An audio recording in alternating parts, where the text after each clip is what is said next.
What? Yes, we are. Hi, everyone, and welcome to another advisory Q&A here with the OK Student staff and the OK Student team of advisors. I am your head of advisors, Mariana, and I'm here today with both of my Portuguese colleagues. So it's a fully Portuguese live today. Do you guys want to introduce yourselves? Yeah, go for it, Joana. You go first. Yeah, sure. Well, I'm Joana. Probably you know me guys already. I'm one of the student advisors from Portugal as well. And yeah, we're here today with my colleague, João. Go ahead, João. Oh, okay. I thought we were going to go like 10-minute presentation. Full on. Okay, so hola, everyone. Nice to meet you all. My name is João, or also known in the UK as João, because no one really knows how to pronounce my name. I am a student advisor for OK Student as well. I have been doing this job for the past over 4 years now, so since May 2016. And I'm also a student graduate, so I graduated in 2016. I did international tourism management at Middlesex University in London from 2013 to 2016. Yeah, that's it, my small, brief introduction. João is definitely one of our most experienced student advisors. I have the pleasure to say that I worked with João as a student advisor as well on the same team. So I'm very glad to be working with you again. And yeah, guys, don't forget. 2016 or something. I think when we started. 2018. Exactly. Exactly. So guys, when don't forget. Sorry, Mariana. We're just interrupting you all the way. Go for it. We'll mute ourselves. This is starting out well today. So guys, what I was going to say is comment any questions you may have below. We're here to answer any and all questions about European students today. So last week we had our India special. Today we can consider it as a Portugal special, to be fair.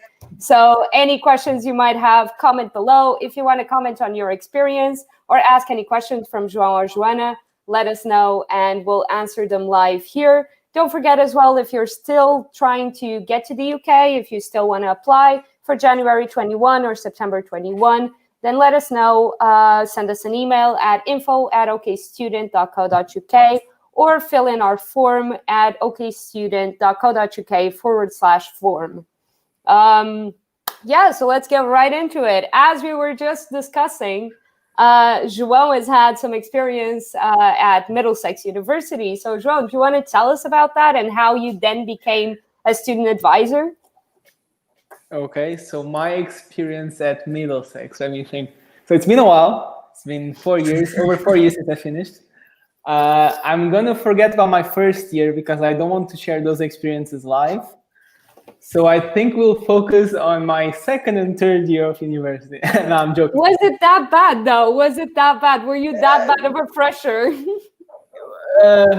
Well, let's just say that on my first year, all my grades were a third, and then I finished with a high 2-1. So let's just think on that perspective, and I'll let you imagine the rest. Good recovery, yes. Though. Good recovery. Yes, but it was a very interesting first year, I would say. I would put it that way, like be politically correct. So what advice would you give to new students who are coming? Just not to follow your path. No, definitely to enjoy the first year as I did. Great advice. Definitely to enjoy their time. My first year seemed like it was like 2 weeks. It just flew by. It was so much fun getting to know everyone. But yeah, about Middlesex. Well, back then I had no idea about universities in the UK or about anything, and I loved my experience. It was those 3 years. I mean, they just flew by. Everything, like the people that I met, everyone was in the same situation. When I went through OK Student, so the sister company in Portugal, but it was way smaller than it is nowadays. When I went, there was maybe 80 of us going, and I had no friends, no family. I didn't know the city. I had never been to the UK. So it was like completely new. There were no events whatsoever for us to know each other. And I thought I would be completely lost. But I got to the UK and I got to meet all those people from all over the world. They were in the exact same situation. And we just got together. went to buy the things for the kitchen, for the bedroom. Like, it's just so easy to make new friends. And the whole experience at Middlesex, like, I just felt like the whole, like all the classes, all the faculties, they were just working together to build like this amazing like student experience and student environment, whether it was at the forum or with societies, with sports. And then even though it was London, it was like not central London, so Middlesex is like zone 3/4. And everything is in one campus. So all the faculties were together in a kind of closed campus, but it wasn't closed in the sense that only students could go. So like people that were not students at university could also go to university for the events or for the restaurants or stuff like that. So it just built like an amazing atmosphere around the university. And I think that's what I loved the most about Middlesex. Your second question was, how did I got into advising? Was that it? Yep, exactly. How did you move from Middlesex and being a student into being a student advisor? Was this always a path for you? No, actually. Okay. So when I went to the UK, I got invited on my first year, at the end of my first year, to start doing kind of student fairs and student recruitment like events with the university. So I started there. And then I started doing those events with Middlesex for OK Student in Portugal. And I quite enjoyed what I was doing. So I enjoyed talking to students, talking to parents, kind of helping them throughout those situations where back in the day I had no help with. And those small things I knew that would have made a big difference for me and for my adaptation. So helping new students, I was really passionate about it. And then I did that throughout the end of my first year and my second and third year at university. So then at the end of my third year, actually our general manager back in the day at OK Student offered me a full-time job in Lisbon as a student advisor. And I've always wanted to come back to Portugal after I graduated, and I was enjoying what I was doing. So I just said yes straight away.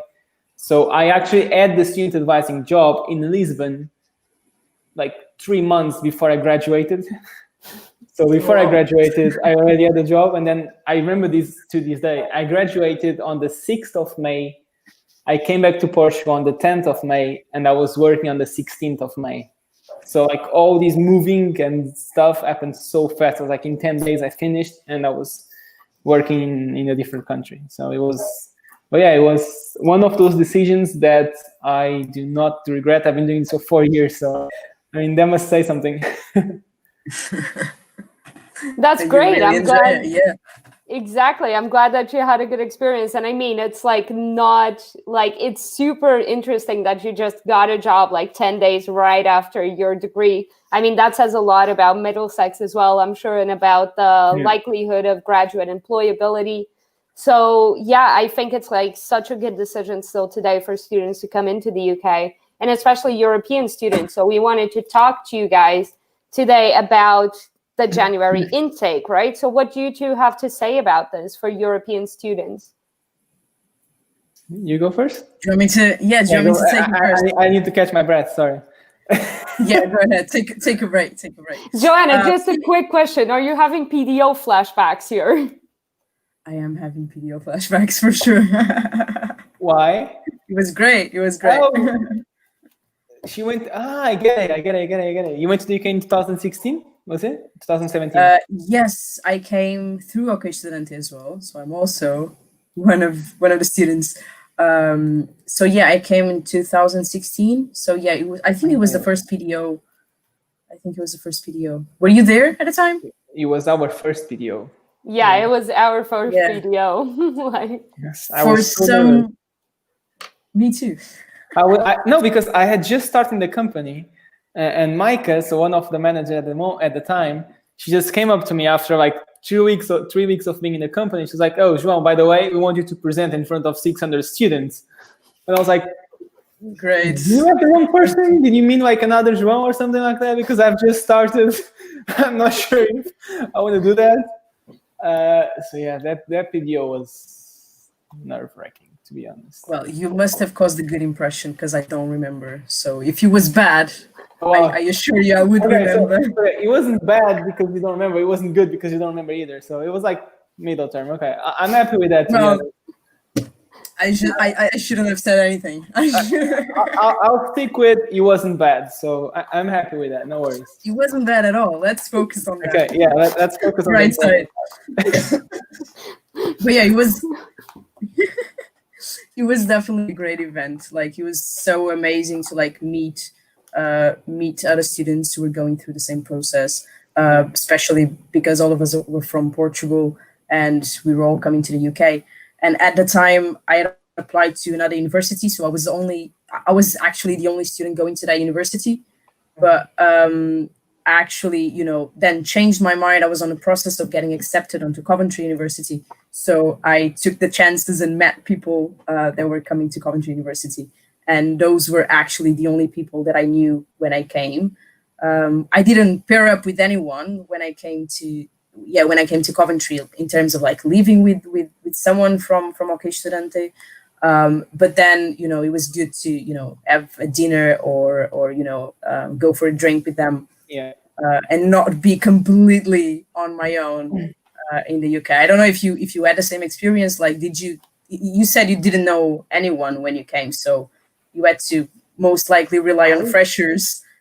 Yeah, and to be honest, I think I only started kind of meeting, like, I had a couple of Portuguese colleagues at my class, but none of them had came through OK Student. Only one, I think. But she wasn't very happy at the course, so she changed courses and stayed at Middlesex.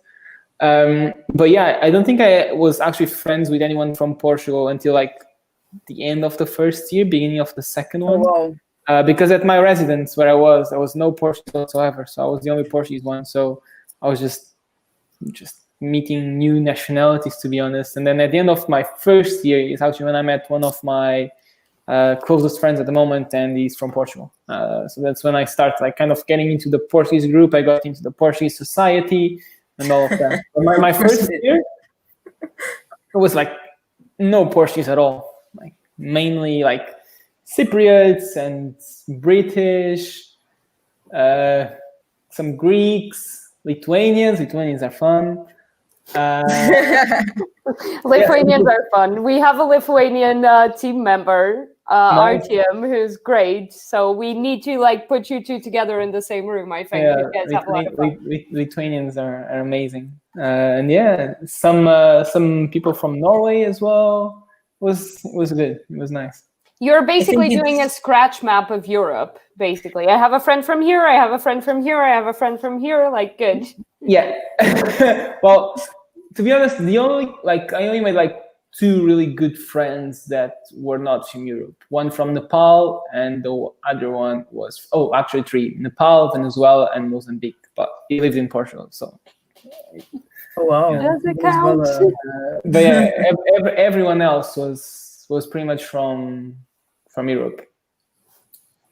Yeah. Nice. Same. Well, actually, how I met the first Portuguese that I didn't know from OK Studente was actually quite funny, because I knew there was a Portuguese student in my course. So the first day, I was like just looking around to see who looks Portuguese, and I spotted a guy, and I was like, must be the Portuguese one. And then I look at his wrists, and he had one of those festival band wrists, and I was like, oh, gotcha. So yeah, you're definitely the Portuguese one. So I just went over. I was like, hey, I'm Portuguese as well. Like, nice to meet you. His name was João as well. That's a good conversation start, talking about festivals and all kind of thing. Yeah, that's a great festival. I've never been, but I really want to go. And yeah, we took it from there. He was one of my closest friends during uni. But when I came, I had a very strong mindset when it came to like being friends with Portuguese people. Because I think it's really important for you to find a balance, because for some reason you're leaving Portugal to come abroad and to enjoy this multicultural experience. So I think it's really important for students not to just, get into that bubble of Portuguese people or people from their own nationalities, if they are from somewhere else, and take advantage of the different people that you have around you, make friends with them, get to know them, get to know their cultures as well.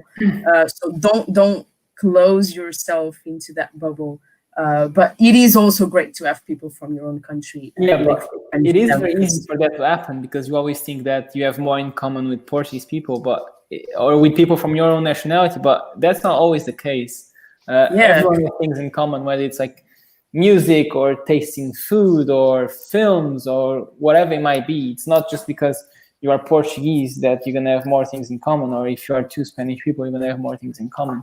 But it's so easy for that to happen, and I feel that, especially in the past years, some students have not been like kind of living the full experience of it because of that, because they go to the UK and they go with Portuguese friends, they live with Portuguese people, in their class as Portuguese, and they kind of close themselves in that bubble, as you said, and they don't interact with others. And I think that's like key to having an amazing experience in the UK. It's all about networking and getting to know students and people, even teachers. Like, just there's so many nationalities around the university that it's just crazy. Exactly. I fully agree. Like I honestly, in my first year, I knew a lot of Portuguese people who were at Cambridge, who were in Cambridge. So it was like an effort for me to like distance myself from that community and kind of get to know people from like other nationalities.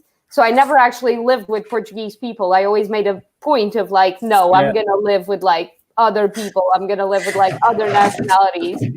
And like, I'm really happy with the network that I managed to build because of that, because many of them are Europeans or internationals. And I really don't have like Portuguese people that I've met during university that I can say that are really good friends of mine now. It's more like people that I've met after university that I have in Portugal. But then I still have like this amazing community that still resides in the UK today. So it's been really gratifying to just have this connection to like people from all over the world. Yeah, and how crazy is it to just walk around campus and you go, okay, English, and then you hear Portuguese, and then you hear Spanish, and then you hear Italian and Polish and Lithuanian, and it's like, the hell is going on? Where am I? Exactly. At some point, like, at some point, the university, you just hear like all these different nationalities and languages. It's amazing. And some cities as well, like Cambridge, London, which are like multicultural cities.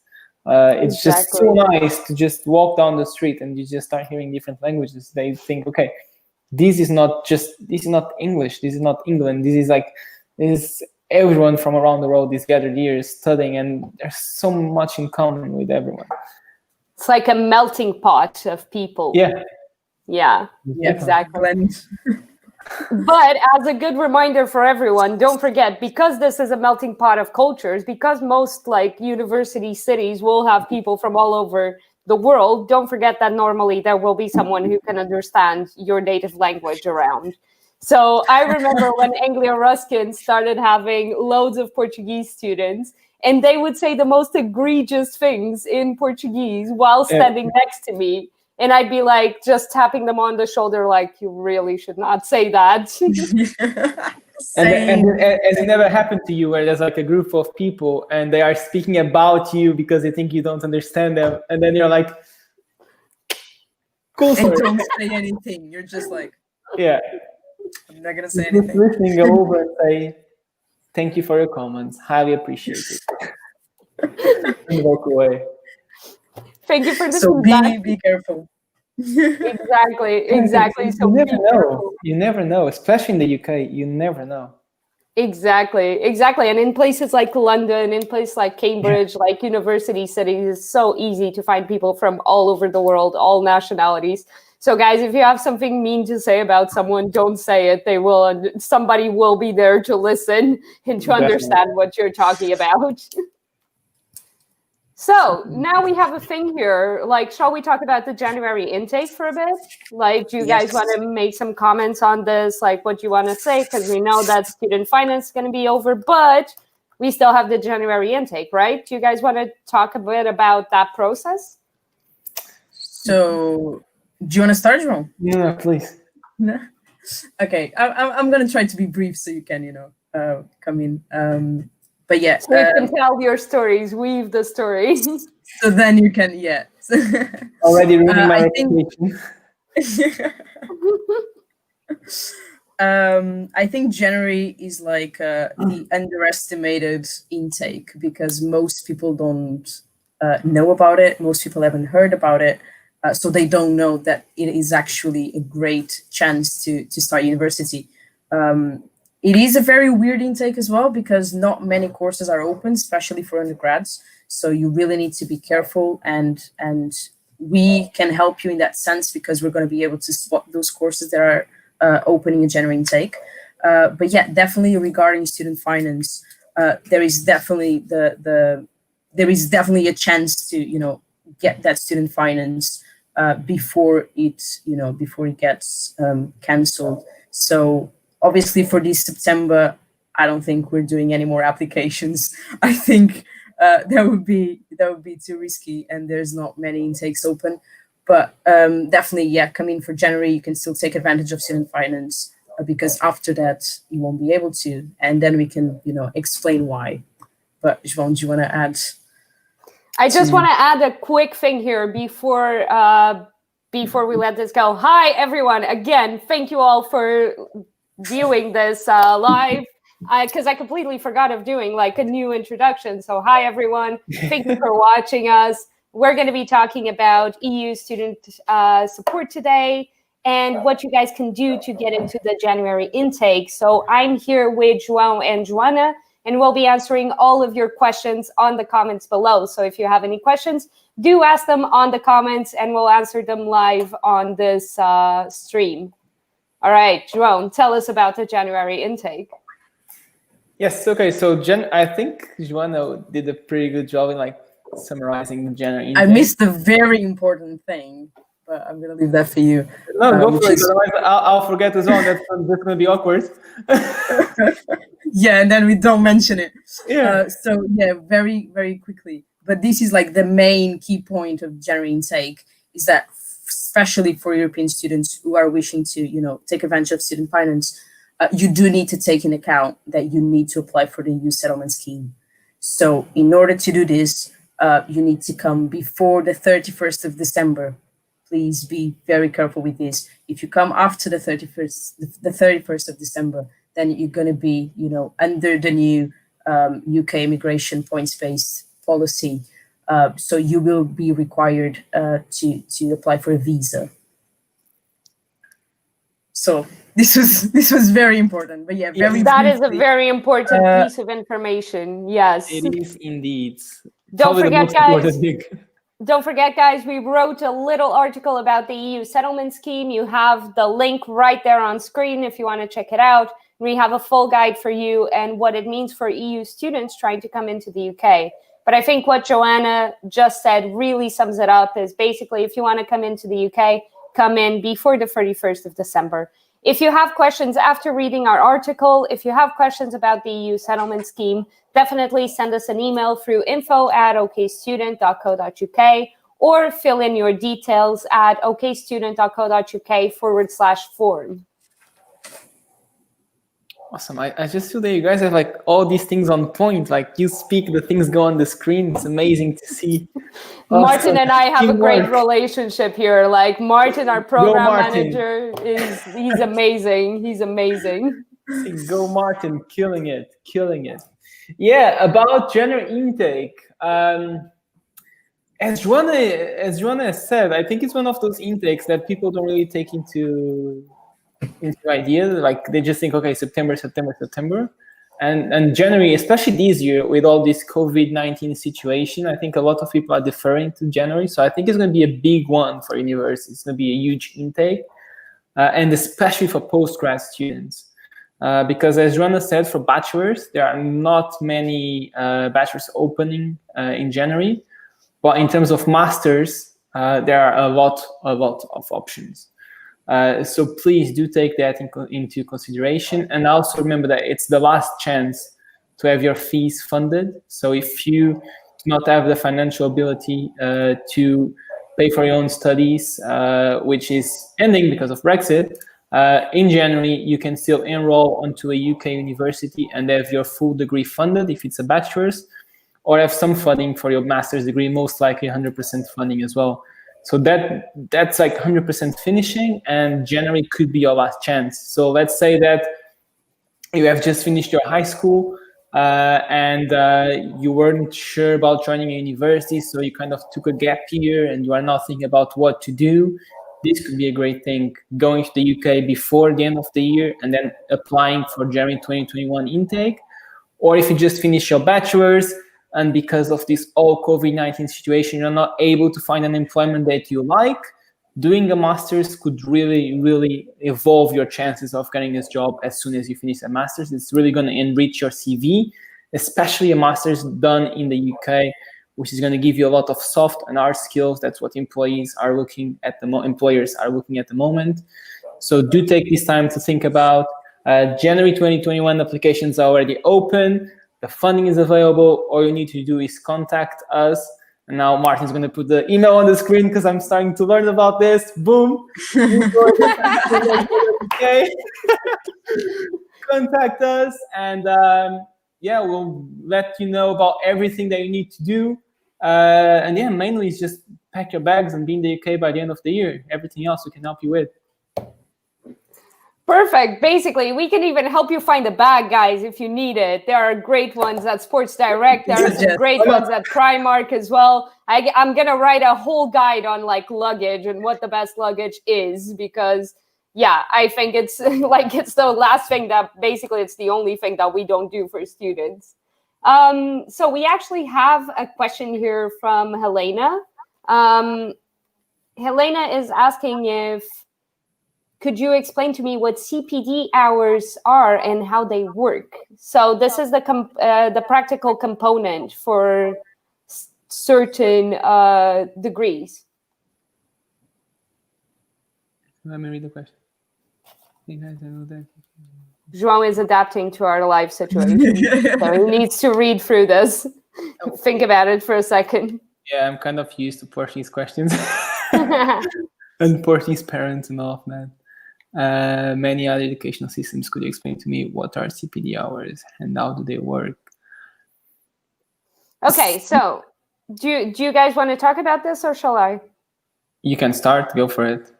Okay, so CPD hours, basically, just to explain to everyone, are continuing professional development hours. And some degrees have them included. So, for example, if you're taking a law degree in the UK, it's mandatory for you to do CPD hours. Which are basically hours where you do extra to uni. So anything that is volunteering, part-time work, etc., you can have put in as your continued professional development. At NTU, you could do, for example, I know about Nottingham Trent is like mostly what we like have as an experience. So you would need 15 to 20 hours per year of CPD hours. So this includes societies and sports clubs and everything of that. So you can do basically anything around volunteering, and that counts towards your continued professional development. These are quite good because they basically give you experience and they give you soft skills in addition to your course. They're quite good to enrich your CV, basically, and they're quite good to make you be a bit more employable. So anything that is student ambassadors also counts. So if you want to get a job as a student ambassador, that also counts towards your CPD hours. Okay, I see. So basically here at Coventry University, we never got acquainted with the term CPD, but we do have a thing called advantage modules. So it's basically an extra module you have to take every year. And it's extra to your university curriculum. So that's exactly, so you can get, soft skills or hard skills on something that you like, that it's not related to your course. It can be in some cases, but usually it's not. So I end up taking psychology, like applied psychology to the workplace on my first year, which was actually quite interesting. And then they opened a sign language class. So I took beginners and intermediate, and it was amazing. So this is something you don't really get a chance to do. I would never sign up for these classes outside of uni because, I didn't know where to go or why. I would never come up with these ideas. But since it's something that is mandatory for your degree, and you actually have assignments and you have, contact hours, so you do need to attend and to do those assignments. And that counts towards your final grade average at the end of your degree. So it's really a great way to get this CPD thing. Did you Exactly. have something like this, João? Not really, to be honest. I was quite lost, I'll be honest. I was quite lost at the CPD term, and I kind of had to Google it and see what it meant, to be honest. No, all we had was language courses that we could do. So like Mandarin or French or German, other than like societies and all of that. But Yeah. it counts towards our grades as well. And it's to be honest, as you said, like most likely I would never kind of start learning Mandarin, but since it was like implemented in the course and it was an option, it was a good addition. Why not? Yeah, well, I'm not going to tell the story about that because I just stayed in that class for 2 weeks. So yeah, it was very interesting for 2 weeks, I would say. You really should have done it like me. I took Spanish instead. I took Spanish level 2. Yeah, and for anyone who's Portuguese, Spanish is like very easy. We all kind of speak Portuñol, which is in the middle of like Portuguese and Spanish. So when I got evaluated, they put me into level 2, but I already knew everything from level 2. So it just upped my average so much. It was great. Yeah, exactly. Some people like playing it like that. Yeah, but I was feeling confident. I was like, okay, Mandarin sounds good. It's like the language of the future. Like way too confident. Let's go for it. And yeah, it didn't work out. It didn't work out at all. So yeah, I decided that my future didn't go through China Mandarin language. So I kind of went back to my normal English classes. In those 2 weeks, you decided like, no, I'm not going to work with the Chinese market. Leave it. No, I've decided that it could be a project for the future. Maybe. Should get into it again. Joanna, how was it learning sign language? I really want to learn BSL, and like I'm really curious. Yeah. You should. Yeah, BSL, British Sign Language. So I can show you how to spell out my name. So it's basically, so you do like a little J and then O. And that's really interesting because like these five fingers are like the 5 vowels. So does A, it like the left hand or right hand, or is it doesn't matter? It's both, and you usually point with your predominant hand. So if you're right-handed, then you point to it with your right hand. So it's basically A, E, I, O, U. Quite easy, isn't it? All the vowels in one hand. A, E, I, O, U. Yeah. Yeah. So it's basically J, O, and then that's A, N, A. Oh. Yay. So how is the A? It's like this. Okay, so if So I it's the do my first name, finger. it will be like. Yeah. The little thingy. But that's okay. Nice. I learned something. Oh, That's actually, it. I learned 2 things: That's CPD and sign language. My name. That's what these lives are all about. It's all about learning. Everybody learns here. We learn, you guys learn. Please ask us all your questions below so we can learn a bit more. We can do a whole live about BSL later. Oh, that would be great. Imagine. But it was so like it was so interesting because we didn't just learn how to sign. And it was kind of like to a good level. So we had to, one of the assignments was to actually hold a conversation with the teacher about like how you go to uni, what you're studying at uni, about your hobbies, about, you know, your health and well-being. So it wasn't really like too basic. It was great. But you also have to learn about, you know, the cultural part of being deaf. So that was so interesting, like all the things deaf people have to go through and the deaf culture as well. It was so nice. It was so nice. I really advise everyone who has the chance to learn a bit of BSL or any other sign language. You should definitely do it. Awesome. There are, guys, I know that this is completely off topic, but there are a few BSL courses for free online. So if you search for BSL free on Google, it will show up. And now we also have Portuguese Sign Language, actually, courses for free online. So Wow. if you guys are in Portugal, there is like a Portuguese resource as well. There's a lot of American Sign Language resources as well. So basically it's quite like, I mean, it's not resource intensive to learn it. So you don't have to have a lot of money. And it's quite good to learn about like this sort of thing and to know how to speak a bit of sign language. Yeah, I would definitely suggest when you're learning a language, learn a bit of that sign language for that country. Just so Exactly. you... Exactly. I think many people don't know that sign language is different from country to country. They just think sign language is just one language, and it's not.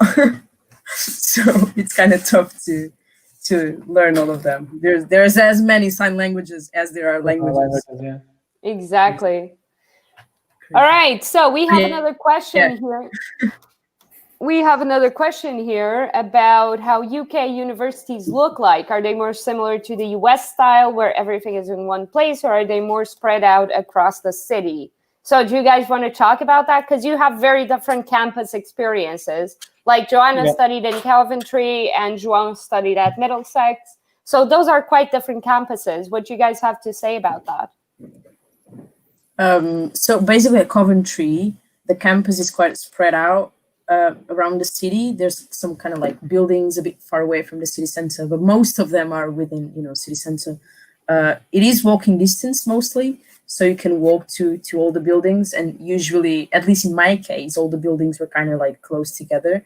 I think you should have like your department's buildings all like in space that you can walk everywhere. And then you've got like the main student hub right in the city center as well. So you can access everything while you're at campus. But it's not like, I think when people think about university campus, they think about like an enclosed space with like these huge gardens and all of that. But not in Coventry. In Coventry, you're right in the middle of the city, which is kind of cool because you've got like the pubs around, city center. You've got the shops, you've got everything, the restaurants as well. So it's kind of like walking around city center to go to uni, which is kind of cool. Yeah.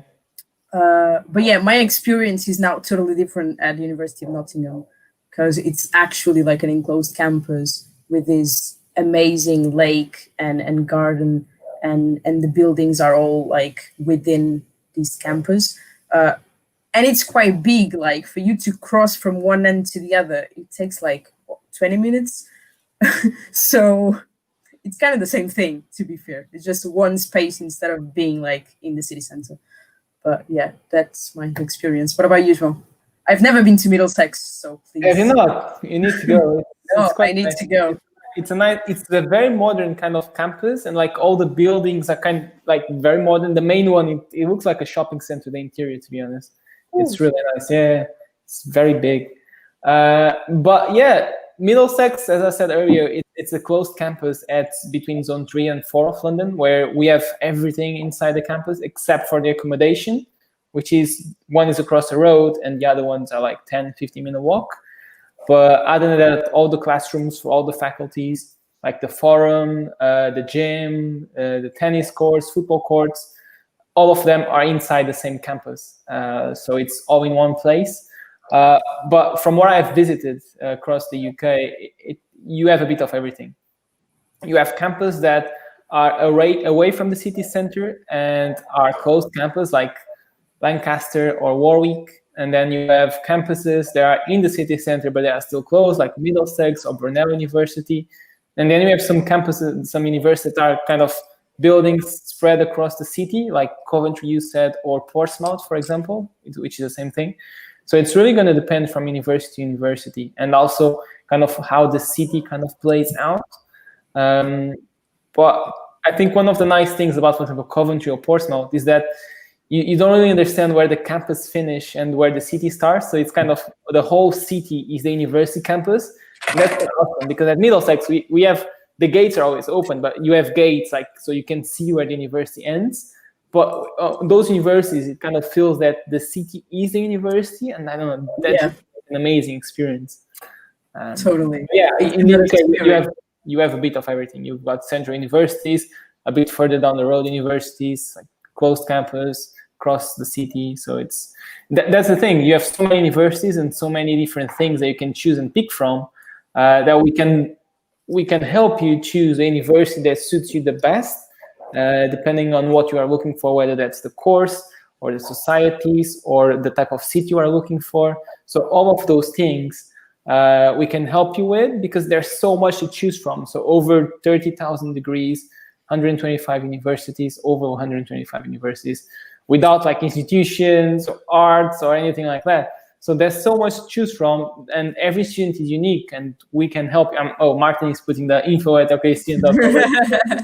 So if you email us, we can help you choose the best university, the best course, and the best city for you. So those are the three main kind of things that you need to decide before going to UK. Is first course, second city, which most of the times is forgotten, but it's very important because it's going to be 3 years of your life. And you can be over the moon with your course in the university, but if you're not happy with the city, that time is going to be horrible for you. So finding the perfect city is ideal. And then also the best university for the course that you'd like to study.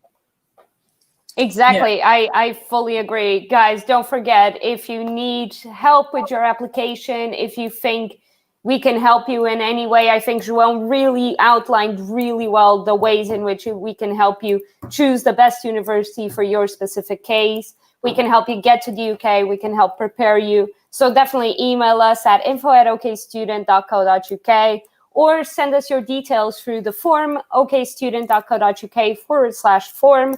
If you send it through the form or the email, you'll be basically contacted by a student advisor who will book a meeting with you, so that they can get to know you a bit better, get to know your preferences. And then from there, we can do some research on your specific case and let you know the perfect university with the perfect course and the perfect city for you.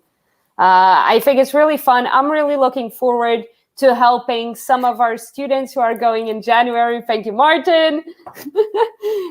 To helping some of our students who are going in January, and to help the students who are going in September 21.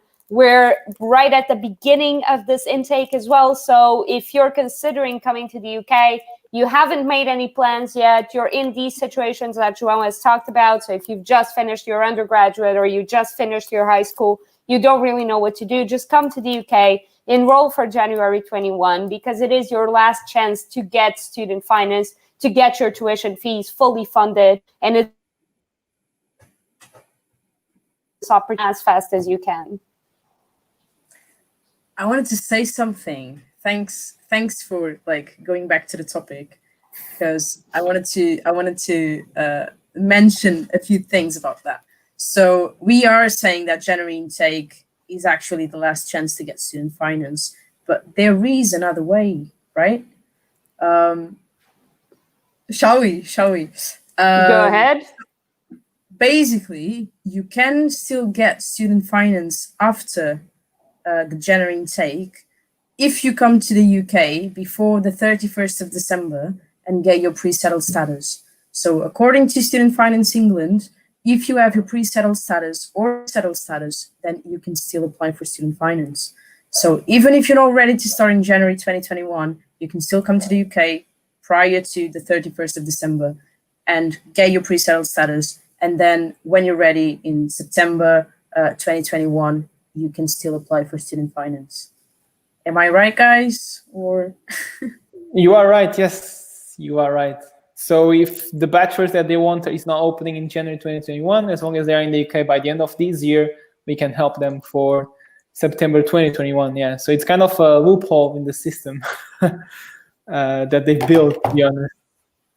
Yeah, but it's a good loophole, to be fair, because by then you'll be on pre-settled status, basically, and you'll have like a much higher chance of actually getting student finance. And it's definitely a hacking the system sort of loophole, where it's like you just come into the UK, as long as you don't come back, as long as you don't spend more than 6 months outside of the country, you can definitely apply for student finance and you will get it in September 21. But it is really imperative and important that you are in the UK by the 31st of December of 2020.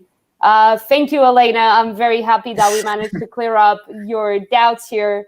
So what do you think is going to happen after this intake then? Are students going to stop coming over? Like, is there going to be another alternative? What are you guys thinking about this? Personal or professional view? Professional view, João, professional view.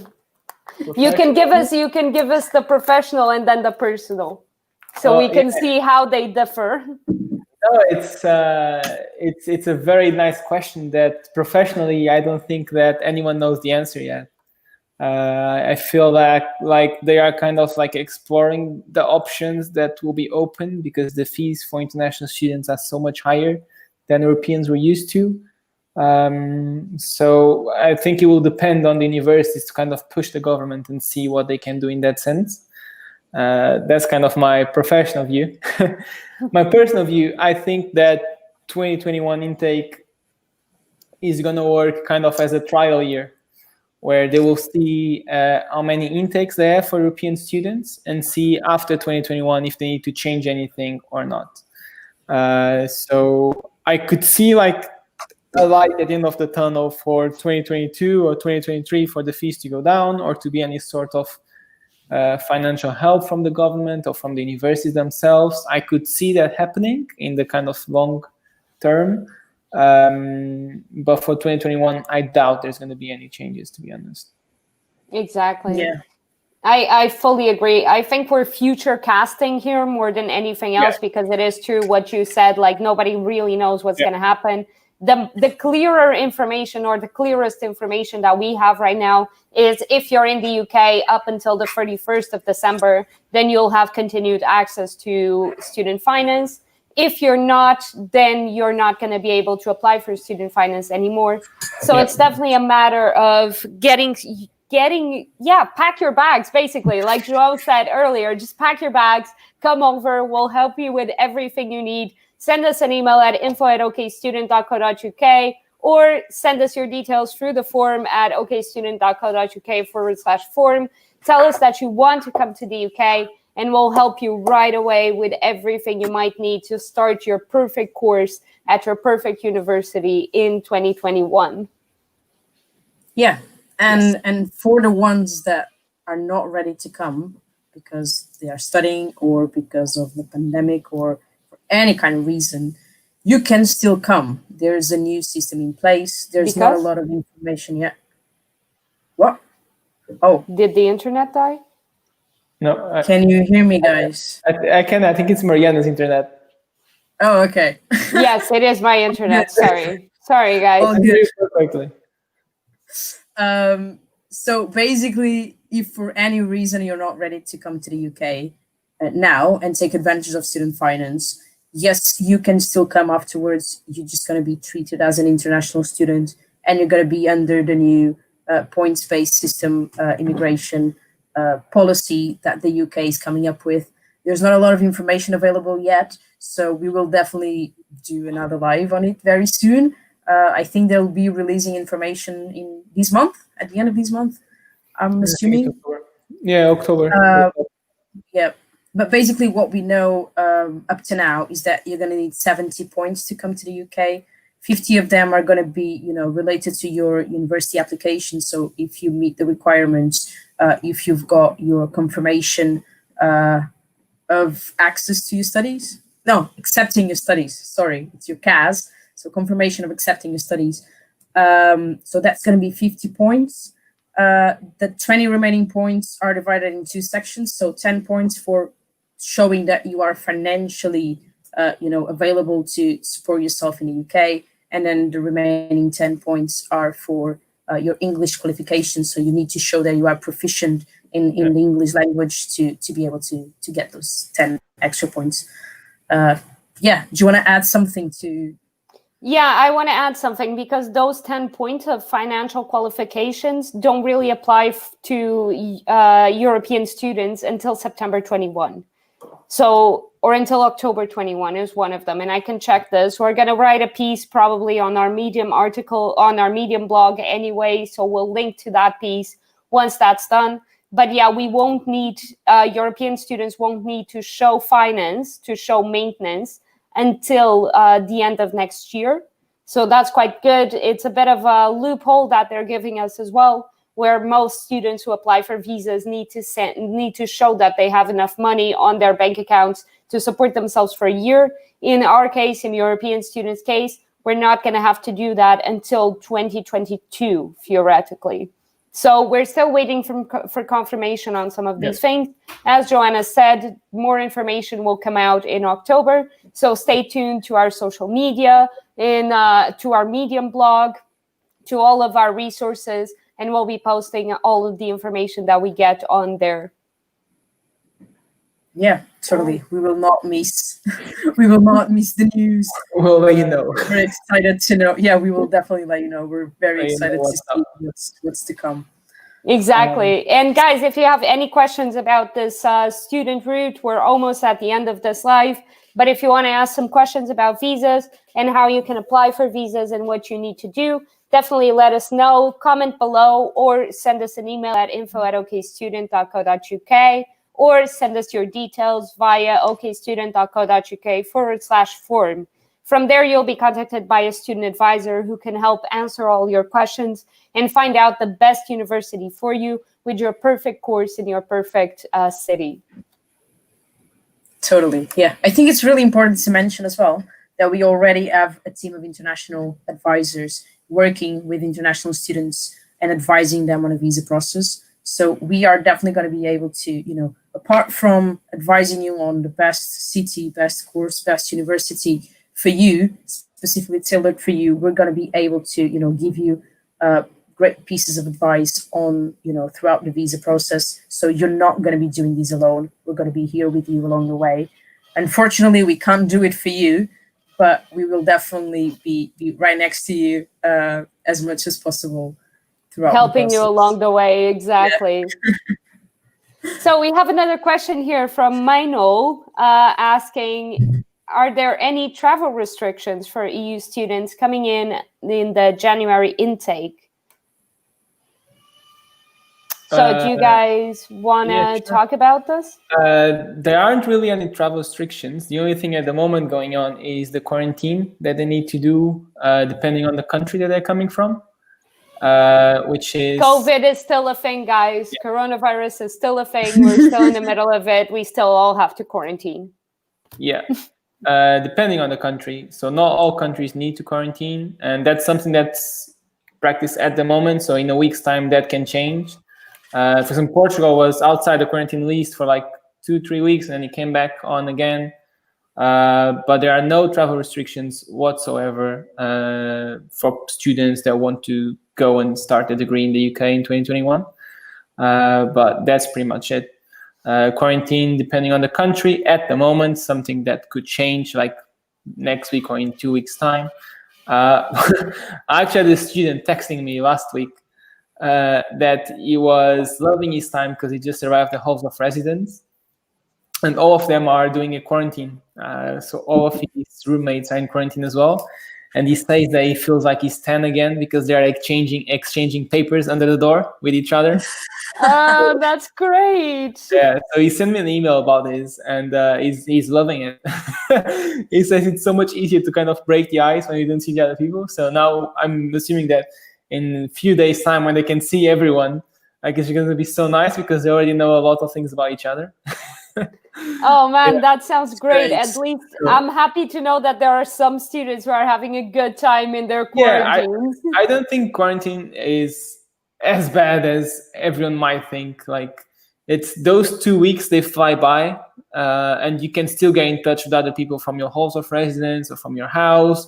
You are just meant to kind of self-isolate so that all of this pandemic can go away sooner. But it's just not as bad as people think. They'll be like just staying in the room for 2 weeks without doing anything, but everyone else is going to be also in the same situation. So we can just talk online.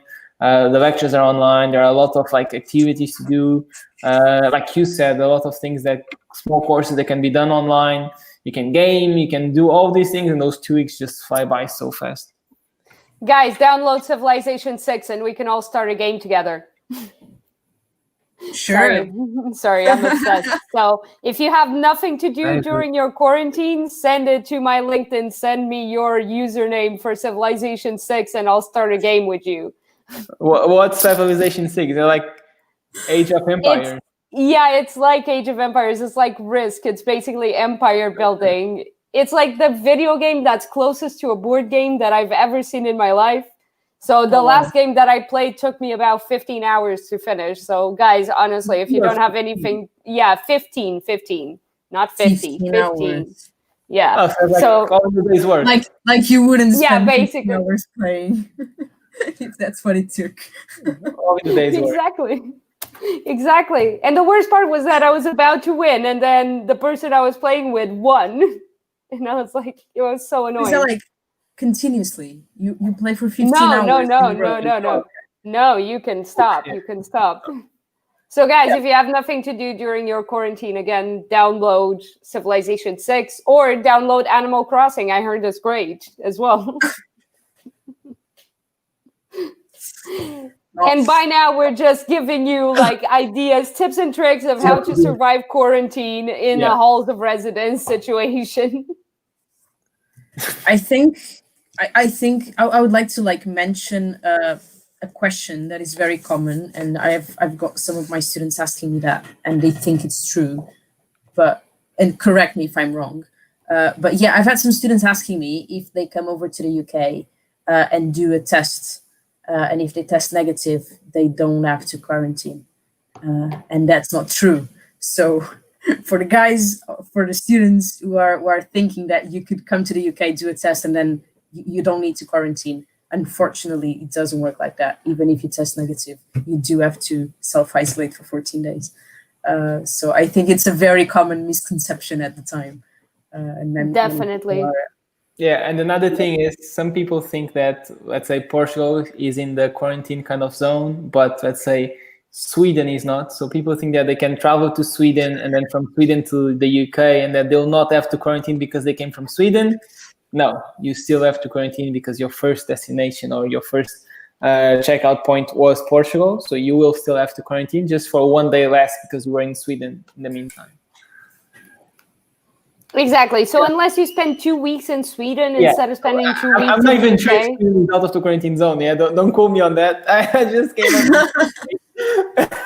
Just random. João, the internet never forgets. Okay, the internet never forgets. I know Spain is in the quarantine. Italy and France are as well. Belgium is as well. But I was like, okay, Sweden might not be. That's why I said Sweden. Okay, Estonia is not apparently. So yeah. Anyway, go for 2 weeks to Estonia if you want, but. For 1 night or 1 day, you still have to quarantine once you get to the UK. Exactly. So guys, we have one last question here from Jaime saying, hello, I applied to university. I'm in Portugal right now. Is it true that I have to go to the UK before the 31st of December of 2020? Yes. Yes. João. Sorry. Oh, what's that? No, I was just thinking if Joanna wanted to add anything or say yes herself as well. Like half of your end, so we kind of didn't know what you were doing. But yeah, Jen, I'm assuming that you applied for January intake. Is that it? Yes, you do need to go to the UK before the end of the year. So by the 31st of December, you need to be in the UK, have a residence there to apply for the pre-settled status. And to be able to get the student finance loan and all of that. So yes, the answer to your question is you need to be there before the end of the year. Exactly. Or even if you have, started this September and you're doing it online, you still have to come in before December, before the 30th. Yes. Yeah.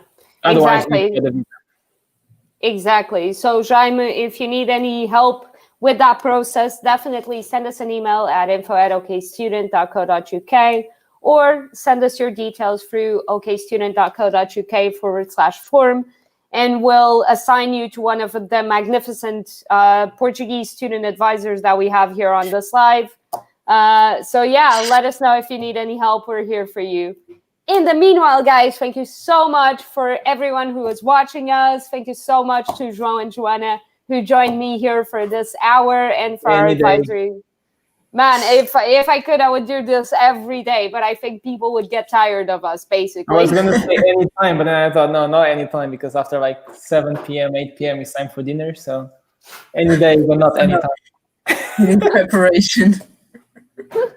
He needs a little bit of preparation. So guys, thank you so much to everyone who is listening to us and who is watching us. Thank you, João and Joana, for joining me today. Don't forget to follow us and subscribe on all our social medias. We're on YouTube, we're on Twitter, we're on Facebook, we're on Instagram, we're on LinkedIn, and we're on Medium. We're everywhere. So definitely follow us. Are we on TikTok? We're not on TikTok. We should be. TikTok. Not yet. I talked to Martin about that. I don't know. We'll put you there, João. It's okay. We'll put João on TikTok. João will have a That's TikTok. not exactly what I had in my mind. Actually, we are. Martin just called us out and said, yes, we are on TikTok. So apparently we're on TikTok as well. Something that I did not know. So go and follow us on TikTok. It's going to be great. And guys, don't forget, we're still looking for creatives. We're still looking for people who do video, people who do art, people who do copy, all of these amazing things. So if you want to collaborate with us, send us an email at info@okstudent.co.uk and let us know. Let us know. We want to see your art. We want to see what you do, and we might be able to work with you. I think that's everything that I had. Oh, last warning is don't forget, we have the 15th of October deadline. So guys, if you're planning on applying for Cambridge, Oxford, medicine, veterinary, all of these sorts of courses, definitely contact us through info@okstudent.co.uk or contact us through the form at okstudent.co.uk/form. And where it says tell us more, just tell us it's a Cambridge, an Oxford, or a medicine application so that we can process you faster. You'll be assigned to an advisor and contacted as soon as possible. So definitely do not miss out on this deadline. And if you're European and you still want to come to the UK, don't forget to apply for January intake. All right. Yay. Awesome. I think we need to come up with an OK TikTok dance. Make it go viral. I'm gonna just leave you in charge of that project, okay, João? You have the project. I think you are the right person for it, Mariana. Oh my God, I am feeling so tempted. Do you remember the fidget spinner? Yes. I am so tempted to show that on the slide. Thank you so much. And we'll catch you some other time. Thank you so much to everyone who watched us. Thank you to Joana and João. And bye, everyone. Bye, guys.